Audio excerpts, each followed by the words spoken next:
बिस्मिल्लाहिर्रहमानिर्रहीम। शुरू अल्लाह के नाम से जो बड़ा मेहरबान निहायत रहम करने वाला है। वेलकम टू माय चैनल घर की रौनक है। आज मैं आपके साथ शेयर करने वाली हूँ ये इस तरह की नेट जो फ्रूट्स के साथ आती है। इसके बेशुमार फ़ायदे जो बहुत कम लोग इसकी खुसूसियत जानते हैं। जिन लोगों ने मेरा चैनल सब्सक्राइब नहीं किया प्लीज़ मेरे चैनल को सब्सक्राइब करें, वीडियो को लाइक करें जो लोग नए हैं, ताकि उनको आने वाली नोटिफिकेशन मिलती रहे।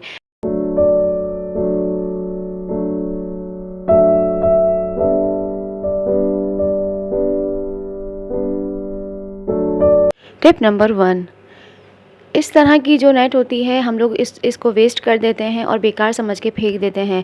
आज मैं आपके साथ शेयर करने वाली हूँ इस नेट से हम आपको ऐसा फ़ायदा बताने वाले हैं जो आज तक किसी ने आप लोगों को नहीं बताया है। ये नेट लें, नेट लेने के बाद आप इस तरह साबुन को इसके अंदर डालें और इस नेट को फ़ोल्ड करते रहें। इस तरह से आपने साबुन को फ़ोल्ड करना है। इस तरह से आपको अच्छी सी एक लेयर जो है वो साबुन के ऊपर फ़ोल्ड करनी है, जो इस तरह से हमने आपको दिखा रहे हैं वीडियो के अंदर। और जो बाकी आपकी नेट बच रही है हम इसको काट देंगे। काटने के बाद आपने एक बटर पेपर लेना है। बटर पेपर लेने के बाद आपने इस तरह से साबुन को बीच में रखने के बाद इस्त्री गरम करके आप इसको बटर पेपर के ऊपर आप इस तरह फेरें। फेरने से ये होगा कि आपकी नेट जो है वो इस तरह से चिपक जाएगी साबुन के ऊपर। अब मैं आपको बताऊंगी कि हमें ये इस्तेमाल किस तरह से करना है। ये सोप इस तरह से, ये देखें, ये नेट जो है बिल्कुल चिपक गई है हमारे सोप के ऊपर। बच्चे अक्सर ज़िद करते हैं कि हम अपना काम खुद करें, खुद से नहाएं, लेकिन वो ठीक से नहाते नहीं हैं। तो उनके लिए आपका ये आइडिया आप जो है करेंगे तो आपको बेस्ट होगा। और इस तरह से बच्चे साबुन भी वेस्ट नहीं करेंगे और झाग भी बहुत ज़्यादा बनेगा और बच्चों की बॉडी भी आराम से क्लीन हो जाएगी। है ना कमाल का आइडिया। उम्मीद करती हूँ आपको ये हमारी टिप अच्छी लगेगी। अब चलते हैं हम अपनी टिप नंबर 2 की तरफ। टिप नंबर 2 भी मेरी इसी नेट से रिलेटेड है। अक्सर ये होता है कि हम बर्तन धोते हैं और झाग नहीं बनते हैं, साबुन झाग नहीं बनाता है। तो आप जो बर्तन धोने का स्क्रबर होता है आप वो इस नेट के अंदर डालें और डालने के बाद आप इसको अंदर फिक्स कर दें।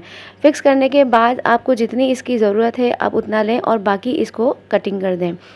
कटिंग करने के बाद आपने यही करना है। दोबारा से आपने एक बटर पेपर लेना है। दोबारा बटर पेपर लेने के बाद आपने इसका एक सिरा जो है रखने के बाद यहाँ पे इस्त्री करनी है। इस्त्री करने के बाद इसका एक हिस्सा जो है इसको फिक्स करना है और इसके बाद आप इसको दूसरा वाला हिस्सा जो है, अगर ये फिक्स हो जाए फिर उसके बाद हम इसका दूसरा वाला हिस्सा जो है वो भी इस्त्री की मदद से फिक्स करेंगे। इस तरह से ये होगा कि नेट जो है वो हमारे स्क्रैपर के ऊपर पूरे अच्छे से फिक्स हो जाएगी और हमारा स्क्रैपर जो है वो पूरा फिट हो जाएगा। और अगर कहीं से लग रहा है कि निकल रहा है तो वहाँ पे आप इसको कटिंग करने के बाद दोबारा से बटर पेपर रखें और इसको चारों तरफ से इस्त्री लगा के इसको पैक कर दें। इस तरह से जो हम आपको वीडियो में दिखा रहे हैं, इस तरह से आप इसके चारों तरफ जो है इस तरह इस्त्री करें ताकि ये नेट जो है आपके स्क्रैपर के ऊपर पूरी फिक्स हो जाए। और इसका जादू देखें कि हम जब इससे बर्तन धोएंगे तो इस नेट की वजह से ये हमारे बहुत ज़्यादा झाग बनाएगा और आपके बर्तन भी अच्छे से साफ़ करेगा और आपको स्टील हुल का भी काम करके दिखाएगा। इससे करने के बाद आपके झाग बहुत ज़्यादा बनेंगे और बर्तन भी साफ़ हो जाएंगे। इस तरह से हमारा साबुन कभी कम वेस्ट होगा और आपके बर्तन भी बिल्कुल नई की तरह चमक जाएंगे। उम्मीद करती हूँ ये भी टिप आपको पसंद आएगी। अब हम चलते हैं अपनी टिप नंबर 3 की तरफ। टिप नंबर 3 भी मेरी स्टील हुल से रिलेटेड है। अक्सर जो होता है जब हमारा ये जूना पुराना हो जाता है तो ये हमारी स्किन को डैमेज करता है और बर्तन सही तरीके से भी हम साफ़ नहीं कर पाते हैं। ये भी आपके साथ मैं इस नेट के साथ आइडिया शेयर करूँगी कि आप जब आपका स्टील हुल हो वो आप इस नेट के अंदर इस तरह से फोल्ड करें। अब इस तरह आप बटर पेपर लें। बटर पेपर लेने के बाद आप स्टील हुल को इसके अंदर रखें। स्टील हुल रखने के बाद इस्त्री गरम करके आप इसके ऊपर इस तरह से फेरें। जब आप इस तरह से आप इस्त्री फेरेंगे तो हमारा स्टील हुल जो है उसके ऊपर नेट पूरी अच्छे से कवर हो जाएगी। इसका ये सबसे बड़ा फ़ायदा ये होगा कि आपका स्टील हुल लंबे अरसे तक चलेगा और आपका ख़राब नहीं होगा और आपको बार बार लेने की ज़रूरत नहीं। और इसका दूसरा फ़ायदा ये है कि आपका स्टील हुल जब पुराना हो जाएगा तो आपके हाथों को डैमेज नहीं करेगा। टिप नंबर 4, हमारी टिप नंबर 4 भी इस नेट से रिलेटेड है। इस नेट के बेशुमार फ़ायदे हैं जो हर किसी को मालूम नहीं होते। रमज़ान का महीना है और फ्रूट हर किसी के घर में आते हैं। तो ये नेट ज़रूर आती है हर फ्रूट्स के साथ, किसी न किसी के साथ ये नेट ज़रूर आती है। तो आप इस नेट को फेंकिए नहीं, इस तरह से आप इसको फ़ोल्ड करें। फ़ोल्ड करने के बाद आप इसको एक स्पंज का शेप दे दें। फिर आप बटर पेपर लें। बटर पेपर लेने के बाद नीचे बटर पेपर रखें और इसके ऊपर बटर पेपर रखने के बाद इस्त्री गरम करें और इस्त्री गरम करने के बाद आपने इसके ऊपर फिरनी है। इस तरह करने से आपका ये होगा कि आपका नेट जो है वो बिल्कुल चिपक जाएगी एक दूसरे के साथ और एक आपका एक स्पंज की तरह तैयार हो जाएगा। अब ये हमारा स्पंज बनके तैयार हो गया है। अब मैं आपको इसका इस्तेमाल करके भी बताऊंगी। अब जो इसकी एक्स्ट्रा जाली रह गई है वो आप इसको कटिंग कर लें। अब मैं आपको इसका इस्तेमाल बताऊंगी कि आप ये स्पंज कहाँ कहाँ इस्तेमाल कर सकते हैं। किचन के टाइल्स होते हैं जहाँ पे अक्सर गंदगी हो जाती है, हम कपड़े से साफ़ करते हैं लेकिन सारी गंदगी जो है वो साफ़ नहीं होती है। तो आप कोई भी डिश वॉशर लें और इसके अंदर थोड़ा सा सोडा डाल दें।